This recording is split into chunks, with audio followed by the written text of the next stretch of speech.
Good morning, everybody. Stoney at Homestead here with morning coffee. See over my shoulder there, it is dark 30. The good news is we're up to 15 degrees with just a light wind blowing, and that presents its own set of issues on the homestead. But going through the different messages and emails and social media and whatnot, doing my morning catch up, came up with two things that really struck me. People are really trying to learn self-sufficiency. They're really trying to work with the idea of homesteading, small scale farm, even in suburban settings. People are turning their backyards, even front yards, into gardens, keeping some chickens. But I don't think, even with all of the research and discussion, the the experts that are out there, I'm not one of them, that you can ask questions and interact with regarding specific information. It's the one thing that people just don't seem to grasp until they get there is it's hard work building a homestead. It's hard work keeping a homestead going, depending on what you define as a homestead, what your approach to it is, and what you're trying to accomplish. It can be very simple, but simple doesn't mean easy. It's hard work. One of the one of the homestead slash farms that we follow posed a question this morning about keeping livestock, whether it's chickens or sheep or, you know, cows for meat or dairy, whatever it is. Um, they asked, what is the hardest part about keeping livestock in winter? Well, let me tell you, it's winter here. Um, and every single person, with maybe one exception, every person that responded to their question replied with the same thing: the water. Uh, Animals need water. The troughs, you can't go out and find your trough with 3 or 4 inches of ice on it and say, oh well, they'll bust through it. And that's what animals do because they survive. Well, animals in the wintertime find moving water. Um, they find snow melt. They don't go to the frozen pond and bust through the ice. Typically, you got to break that up. Uh, Modern response to that is a tank heater in your water trough. Well, that requires power. That requires electricity, and a lot of people don't stop and think about that. If you're gonna move out here and you're gonna attempt a self-sufficient lifestyle and have livestock, uh, that's one of the things you got to think about and you have to plan for. It's 15 degrees here with the wind blowing. Everything's iced. I guarantee you, when I wander out to the barn, there's 3 or 4 inches of ice on top of that. the water trough and I will bust holes in it and I will take the big chunks out because they're not going to melt and they're going to provide a solid surface for quick refreezing. Um, I may or may not put a water heater in there later, but you have to provide that, just like you would for your kids or your dogs or your cat that's in the house. You have to provide that. If you don't have free range animals with flowing water on your property, you have to provide that.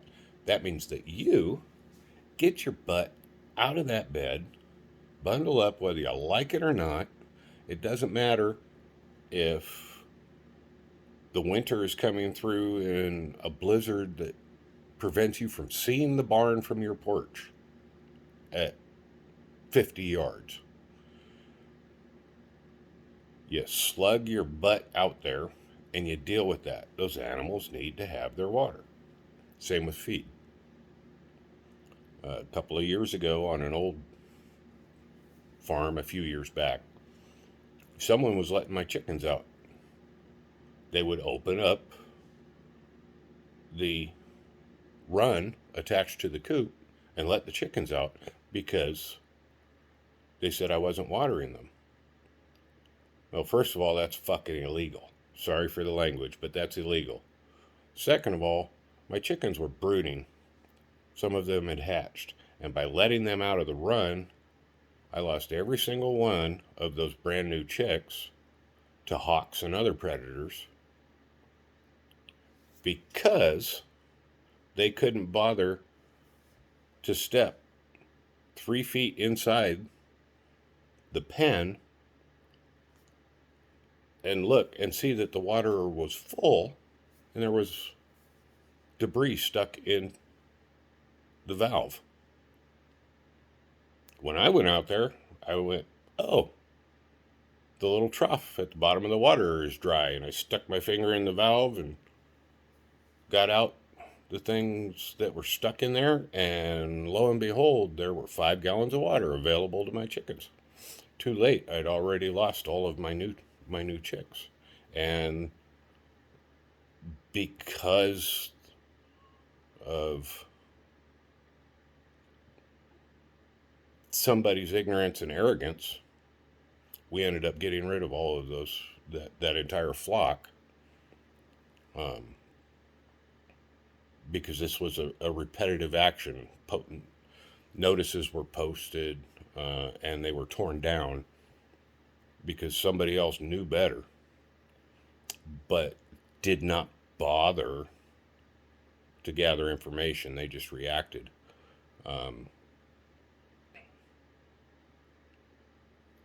But that's the mentality of people that think they know everything. The only thing I know is that you got to get your butt up and get out there and make sure that your animals have what they need.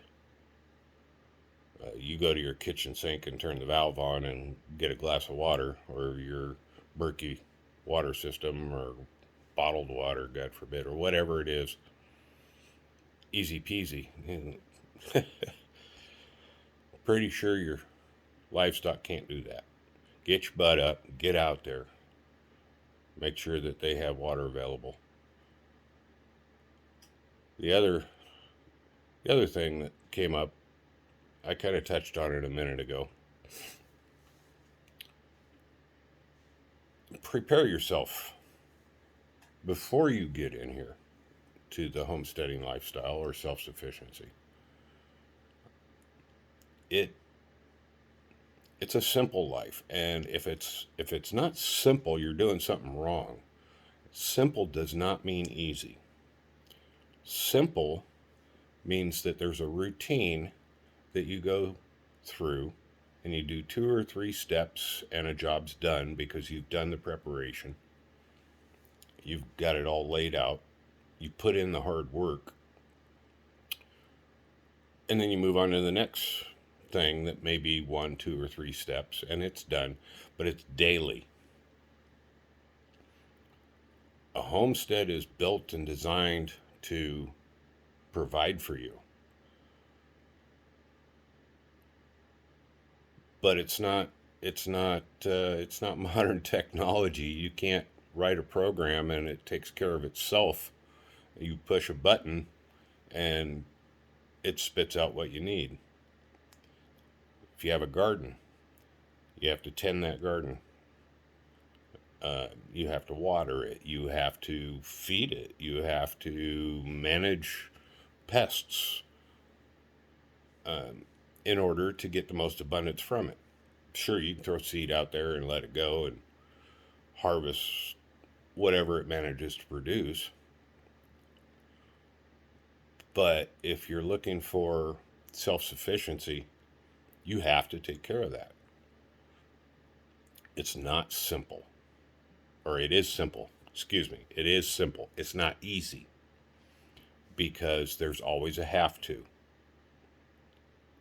When you're homesteading, it's a daily life. Forget your 9 to 5. You can homestead with a 9 to 5, but when you get home, you better plan on having chores to do. If you're not willing to get up, water your animals in the middle of a blizzard, you're not willing to take care of your garden, you're not willing to turn your compost, if you're not willing to do the things necessary to attempt to achieve self sufficiency, please stay in the cities. Um, you're doing more harm than good, not only to your local environment, your ecosystem, your economy, whatever effect you think it may have, but you're failing yourself as well. Be prepared before you get out here to get your butt out of bed and do the things that you got to do. That's just the way it works. It's hard work and it's not easy, but it should be simple if you know ahead of time that you have to invest your effort. That's my morning coffee thought. I'm going to go enjoy this. Then I'm going to go bust ice. You guys have a great day, and I'll talk to you again soon.